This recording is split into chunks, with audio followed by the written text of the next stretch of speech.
Hello everyone. आज है 30 दिसंबर और आज इस वीडियो में हम बात करने जा रहे हैं दो ऐसे बैंकिंग शेयर के बारे में जो काफी बुरे दौर से गुजरे हैं और बाद में एक पिछले कुछ वक्त से अगर हम देखें तो अच्छी खासी रिकवरी यहाँ पर देखने को मिली है। अच्छी खासी तेजी यहाँ पर आई है। पहला है आईडीएफसी फर्स्ट बैंक और दूसरा है यस बैंक। दोनों ही बैंक ऐसे हैं जो पिछले साल तक अगर हम देखें तो काफी ज्यादा प्रेशर में थे, लेकिन कोविड के बाद अगर हम धीरे धीरे देखने जाए तो ये वो बैंक है जिसने अच्छी खासी रिकवरी हमें देखने को मिली है। मार्च 2020 के क्वार्टर के बाद अगर हम देखें तो दोनों ही बैंक में अच्छी खासी रिकवरी हुई है। प्रॉफिट लॉस में से प्रॉफिट में आई है। तो वीडियो में हम बात करेंगे इन दोनों ही बैंकिंग शेयर्स के बारे में कि यहाँ पर खरीदारी के मौके हैं कि नहीं, क्योंकि डेफिनेटली दोनों ही शेयर्स काफी सस्ते प्राइस पर अवेलेबल भी है और काफी लोगों को यहाँ पर खरीदारी करने के लिए ललचा भी रहे हैं। तो वीडियो को मैं शुरू करूँ उससे पहले अगर आपने अभी तक चैनल को सब्सक्राइब नहीं किया है तो प्लीज अभी इसे सब्सक्राइब कर लीजिए, क्योंकि आगे भी बहुत सारे वीडियोस है जो आपको काफी ज्यादा हेल्प करेंगे।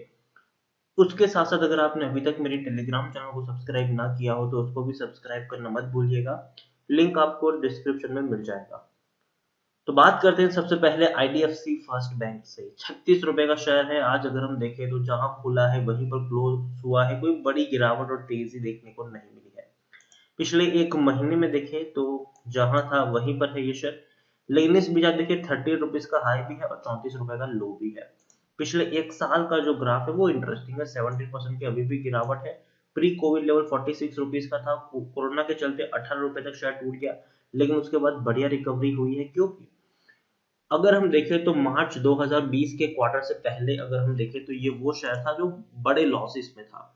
बैंक को काफी ज्यादा नुकसान था। तो अगर आप मेरे चैनल को रेगुलर फॉलो भी कर रहे हो तो यहाँ पर मैंने आपको कभी भी इसमें खरीदारी करने की सलाह नहीं दी। लेकिन जैसे ही मार्च क्वार्टर में अच्छे नतीजे इन्होंने रिपोर्ट किए तब शेयर 18 रुपए के आसपास ट्रेड करा था और तब मैंने कहा था कि अब चाहे तो अब यहाँ पर खरीदारी कर सकते हैं। मार्च, जून और सितंबर तीनों ही क्वार्टर के इनके जो नतीजे आए हैं वो शानदार थे और उसी शानदार नतीजे की बदौलत ये शेयर अगर हम देखें तो काफी अच्छा परफॉर्मेंस पिछले कुछ वक्त से दिखा रहा है। खास करके कोरोना से बाद से अच्छी परफॉर्मेंस इसकी देखने को मिली है। लार्ज कैप शेयर है ये। 20,500 करोड़ के आसपास का मार्केट कैप है। 2 करोड़ के आसपास का वॉल्यूम ट्रेड भी देखने को मिल रहा है। शेयर होल्डिंग की बात करें तो 40% की होल्डिंग प्रमोटर के पास है। 11.23% की होल्डिंग एफआईएस और 2.67% की होल्डिंग म्यूचुअल फंड और 0.59% की होल्डिंग इंश्योरेंस कंपनी यहाँ पर ओन करती है। 11 म्यूचुअल फंड स्कीम्स और 147 एफआईएस का पैसा लगा है। प्रमोटर की बात करें तो आईडीएफसी फाइनेंशियल होल्डिंग है जिनके पास 40% की होल्डिंग है। इन हाईएस्ट पब्लिक शेयर होल्डर में क्लोवर्टल इन्वेस्टमेंट है जिनके पास 8.32% की होल्डिंग है। इंडिविजुअल इन्वेस्टर होल्डिंग 21.17% है यहाँ पर। अगर हम बात करने जाए तो टेक्निकल रेटिंग इनकी काफी शानदार है। अभी भी तेजी के संकेत है। अभी भी शेयर और ऊपर तक जा सकता है। According to Moneycontrol user 74% लोग आपको यहाँ पर खरीदने की सलाह दे रहे हैं। 15% लोग आपको होल्ड करने की सलाह दे रहे हो। 11% लोग आपको बेचने की बात है। मतलब 89% लोगों का यहाँ पर पॉजिटिव व्यू है। उसके अलावा जैसे कि मैंने आपको कहा कि अगर इनके रेवेन्यूज को देखेंगे तो ऑलमोस्ट सेम है। देखिए 4,000 करोड़ के रेवेन्यूज आपको पिछले 5 क्वार्टर में देखने को मिले हैं, लेकिन जो प्रॉफिट है वो इनका इंक्रीज हुआ है। अब तक अगर हम देख रहे थे कि ये वो बैंकिंग शेयर था जिसमें 675 करोड़ 1600 करोड़ तक के लॉसेस देखने को मिलते थे, लेकिन मार्च क्वार्टर में जैसे ही उन्होंने 75 करोड़ के आसपास का प्रॉफिट बुक किया तब से मैंने आपको यहाँ पर बाइंग की एडवाइस दी। उससे पहले मैंने हमेशा आपको कहा था कि इस शेयर को अवॉइड करें। लेकिन मार्च में 75 करोड़ के आसपास का प्रॉफिट, बाद में जून में 100 करोड़ और अभी देखें तो 109 करोड़। तो पिछले 3 क्वार्टर से मेरी यहाँ पर खरीदारी की सलाह है और 18 रुपए से हमने इसका सफर देखा भी है। 36 रुपए के 40 रुपए के आसपास का सफर भी इस बैंक ने दिखाया है। प्रमोटर की भी अच्छी खासी होल्डिंग है। Public FIs mutual fund insurance company हर किसी के पास अच्छी खासी होल्डिंग इसकी देखने को मिल रही है। तो देखिए मैं मानता हूं कि 2019 तक ये शेयर उतना पॉजिटिव ट्रेंड में नहीं था। गिरावट ही गिरावट थी। लेकिन 2020 में जब से इन्होंने प्रॉफिट करना शुरू किया है, डेफिनेटली अगर हम देखने जाए तो आईडीएफसी फर्स्ट बैंक एक पॉजिटिव नोट पे आ चुका है। ओवरऑल इस बैंक ने अगर हम देखें तो प्रमोशन के ऊपर भी काफी ज्यादा खर्चा किया है इस साल। अमिताभ बच्चन जी को उन्होंने ब्रांड एम्बेसडर बनाया हुआ है अपना। और खर्चा अगर आप देखें तो काफी एक्सपेंड कर रही है ये बैंक। टीवी में आपके इनकी कई सारी एड्स देखने को मिल जाएंगी। तो इसीलिए अगर हम कह सकते हैं कि धीरे धीरे जो है वो अपनी प्रेजेंस बनाने की कोशिश जरूर कर रहे हैं। और बैंक की अगर मैं बात करूं तो प्रॉफिट में है, पैसा कमा रही है। और जो लिक्विडिटी है, कैश है, वो भी इनफ है इस बैंक के पास, तो डरने वाली कोई उतनी बड़ी बात मुझे लग नहीं लगी है।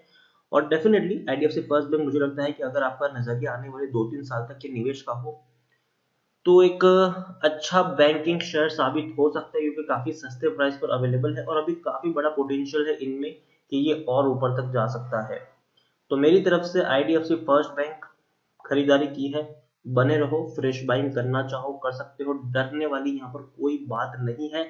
और अगर गलती से गिरावट आती भी है तो मेरे हिसाब से वो बढ़िया अपॉर्चुनिटी होगी आपके लिए। तो जब भी गिरे तब तब खरीदो, गिरावट का वेट करो और गिरावट में पैनिक मत कर जाना, बल्कि और क्वांटिटी ऐड कर लेना। तो फिर ये तो बात हुई आईडीएफसी फर्स्ट बैंक की। दूसरा जो शेयर है वो है यस बैंक का। 17 रुपए के आसपास का ये शेयर है। आज भी जहां खुला वहीं पर क्लोज हुआ है, कुछ ना ही तेजी है ना ही गिरावट है। एक महीने में अगर हम देखने जाए तो इसके शेयर में 21% का ग्रोथ है। आप देखिए 14 रुपए से उठकर सीधा 20 रुपए तक पहुंचे, लेकिन उसके बाद अगर हम देखें तो धीरे धीरे ही सही, लेकिन ये शेयर नीचे टूट रहा है, लेकिन अब धीरे से ऊपर उठने की कोशिश जरूर कर रहा है। एक साल में देखेंगे तो 62% की गिरावट है। और हम सब जानते हैं कि यस बैंक का जो क्राइसिस था वो किसी से छुपा हुआ नहीं है। बैंक ने बड़े खराब डिसीजन लिए हैं पास्ट में, जिसका खामियाजा इनको भुगतना पड़ा। बैंक के प्रमोटर जो है वो तक यहाँ से निकल चुके। आज अगर हम देखते रहो तो राणा कपूर एंड फैमिली के पास कुछ भी नहीं है, सारे के सारे शेयर्स उन्होंने बेच दिए हैं। आरबीआई ने उनको हटा दिया है यहाँ के पोजीशन से और नया मैनेजमेंट अब आ चुका है। और कैश की किल्लत बहुत हुई थी बीच में इनको, क्योंकि इनका जितना भी पैसा था वो सारा का सारा बैड लोनिंग में कन्वर्ट हो चुका था। तो यस बैंक का जो क्राइसिस हुआ उसमें हम सब जानते हैं कि शुरुआती में स्टेट बैंक ऑफ इंडिया ने इसको रेस्क्यू किया। उसके अलावा और कई सारे बैंक आए जिन्होंने 10,000 करोड़ रुपए तक का पैसा यहाँ पर लगाया और 10 रुपए के भाव से इक्विटी खरीदी।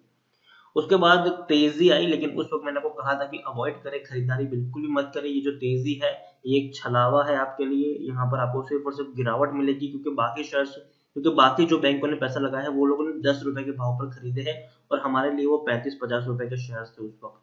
तो मैंने तब भी आपको खरीदने की सलाह बिल्कुल भी नहीं दी थी और मैंने कहा था कि गिरावट आएगी तो बेच के निकल लो यहाँ से। और लेकिन जब एफपीओ आया 26 रुपए के प्राइस पर था, तब एफपीओ के चलते शेयर टूट गया, 12 रुपए तक पहुंचा। तब मैंने कहा था कि अब यहाँ से मौका है खरीदारी का। और 12 रुपए से अगर आप देखें तो शेयर में ग्रोथ हुआ ही है। तो पहले बैंक ने 10,000 करोड़ रुपए की फंड रेजिंग करी, बाद में एफपीओ के द्वारा तकरीबन 15,000 करोड़ रुपए की फंड रेजिंग हुई। तो इससे बैंक के पास इनफ पैसा आ गया कि भैया वो अब लॉन्ग टर्म के लिए सर्वाइव भी कर सकता है।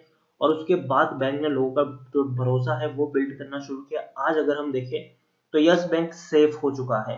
अब यस बैंक में डूबने का कोई खतरा नहीं है। एसबीआई का बैकबोन ऊपर से अलग है। यहाँ पर लार्ज कैप शेयर है, 44,000 करोड़ के आसपास का मार्केट कैप है। एनएसए में देखें तो तकरीबन तकरीबन 8 करोड़ के आसपास का वॉल्यूम ट्रेड भी हमें देखने को मिला। शेयर होल्डिंग की अगर हम बात करें तो 11.16% की होल्डिंग एफआई के पास है, 0.37% की होल्डिंग म्यूचुअल फंड, 6.58% की होल्डिंग इंश्योरेंस कंपनी के पास है। प्रमोटर जिसकी हम बात करें तो भैया राणा कपूर फैमिली, तो वो एग्जिट कर चुके हैं, सारे के सारे शेयर ओपन मार्केट में बेच के निकल चुके हैं वो। यहाँ पर अब ये देखना इंटरेस्टिंग होगा कि अब नेक्स्ट क्वार्टर की शेयर होल्डिंग पैटर्न क्या होगी, क्योंकि एफपीओ के द्वारा जो एफआईज 1% भी नहीं थे उन्होंने सीधी 13% की होल्डिंग खरीदी थी। म्यूचुअल फंड जो 1% से भी कम थे उन्होंने भी बहुत बड़ी खरीदारी यहाँ पर की थी। तो अब दिसंबर क्वार्टर वाकई में डिसाइडिंग क्वार्टर होगा कि किस तरीके के इस बैंक के रिजल्ट्स आते हैं और क्या शेयर होल्डिंग पैटर्न चेंज होता है। टेक्निकल रेटिंग अभी भी शानदार है इसकी। उसके अलावा देखें तो according to Moneycontrol user 83% लोग खरीदने की सलाह दे रहे, 5% लोग होल्ड करने की बात करें, मतलब 88% लोगों का यहाँ पर पॉजिटिव व्यू है।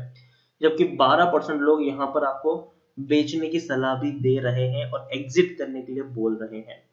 यहाँ पर मैंने जैसे आपको पहले ही कहा कि अगर हम अभी के वक्त में देखने जाए तो ये बैंक जो है वो पिछले 2 क्वार्टर से पॉजिटिव नोट पर है।